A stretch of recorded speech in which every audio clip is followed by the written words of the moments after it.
Here's what could happen when you don't think you're worth it. Christina was a newlywed who had her whole life in front of her, but somehow managed to let her weight get to 708 pounds. How did this happen? And where did she get the will to take back control? I'm trapped inside this body that I don't want to be in. I've always been bigger. In the 7th grade, I was close to 300. My parents would fight and argue a lot when I was younger. It was scary.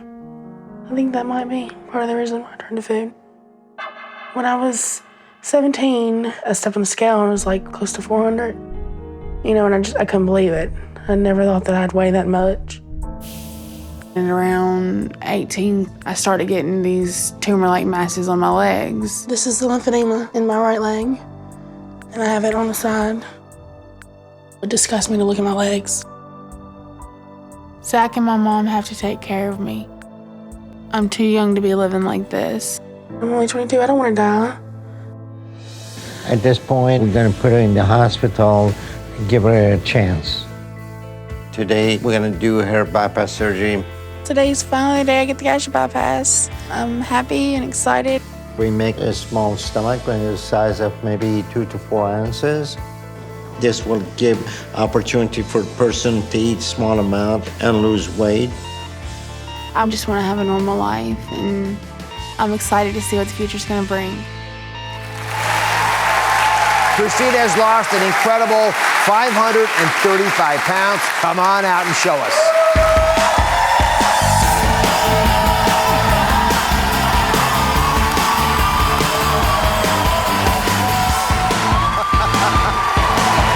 Oh my goodness.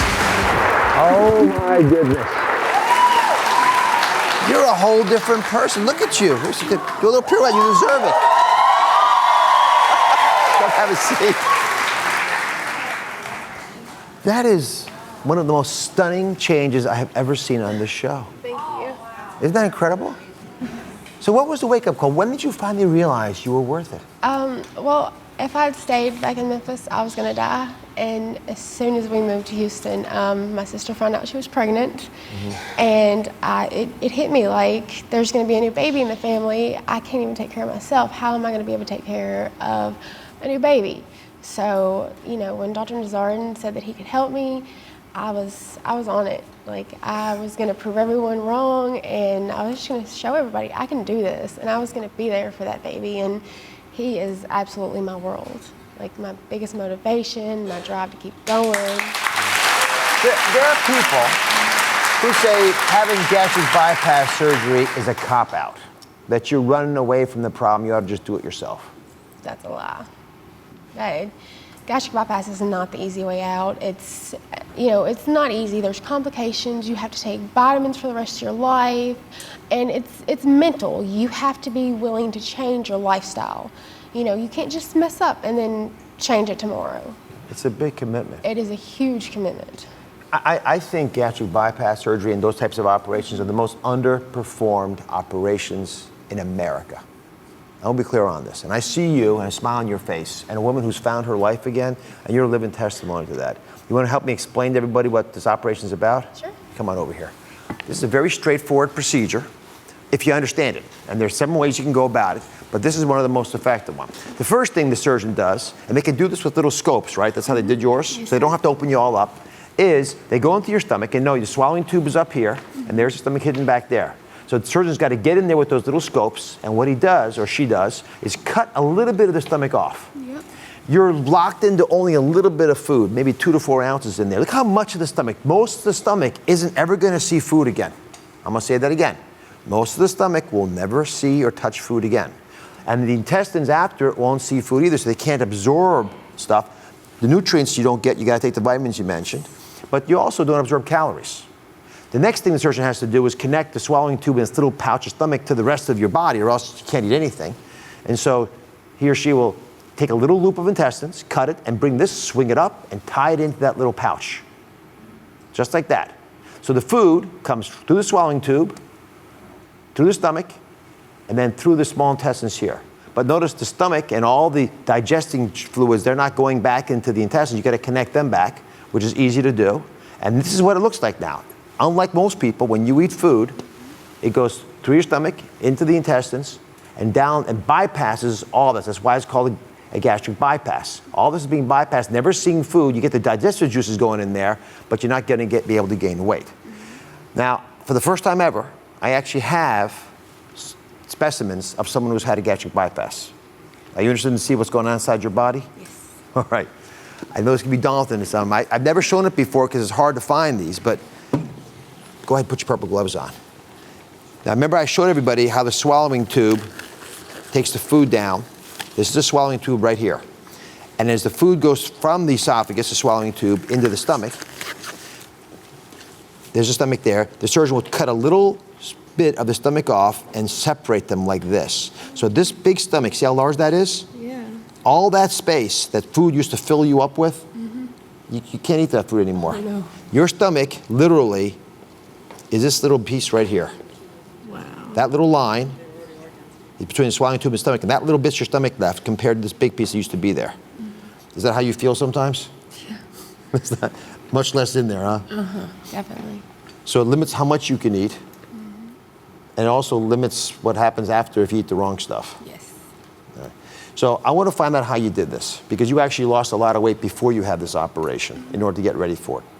So if you'll stay with me, I want to bring Chris Powell into the conversation. He's one of my core experts. He has mentored some of the biggest weight losses we've ever seen on the show, and he's here today. Chris, come on out.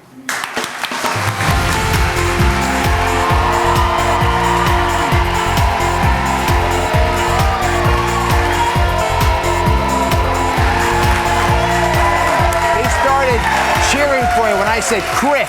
I didn't get the Powell part. I love you guys. They love you too. So these charming women, so many, have been able to figure out that they're worth it. Yes. What's the key to their success? Just amazing success stories. And you know what's really cool is that if you listen to the details of their stories, you hear these common denominators in there. It's almost like we can map the journey of transformation that anybody can do. Right off the bat, there was a point of inspiration where they were moved to make a difference in their life. Shortly after that, there was a point of education where they pick up the phone to call their mom, or they did an internet search to think, okay, well, how am I going to go about doing this?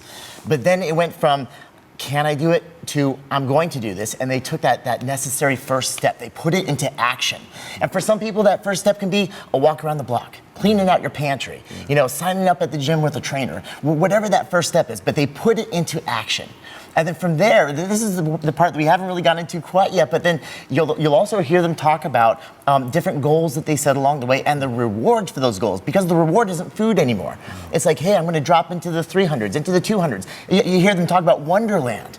Well, once they hit Wonderland, well, you don't celebrate with the pizza. No, instead it's going to be, I'm going to buy that dress. I'm going to get a bike. I'm going to do these different things. So you hear all these common denominators where we can map the journey of transformation that everybody goes through. But that's the chronological order, but something magical happens somewhere in there.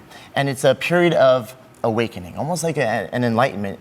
And you'll hear them all talk about the point where they realize that they were 500 pounds or 400 pounds or 300 pounds for that matter, far beyond just liking food. They realized that there was an emotional connection to food, and they traced it back to events in the past and what triggers it now. So once they started to create that awareness, that's when everything really started to change, and it gave them a whole new sense of control. You think about this. Imagine it being 500 or 600 pounds. Imagine being at that moment, looking up at the ceiling and wondering, what are you going to do? How does someone take that very first step? I get the rest of it. Once you started to prove to yourself, and we've heard this already, that I can do it, that's easy. But what about that first move? That first step, and it's so daunting because most of us are stuck by analysis paralysis. You're looking at this Mount Everest and you're thinking, there's no way I'm going to make it to the top. But as the proverb says, the journey of 1,000 miles begins with that single step. And like take Jenny, for example, 509 pounds. She's not thinking of 300 pounds or 200 pounds, which most people do. They're like, oh, I can't get to 250. I can't get into Wonderland. No, all she needs to think about is 508 pounds.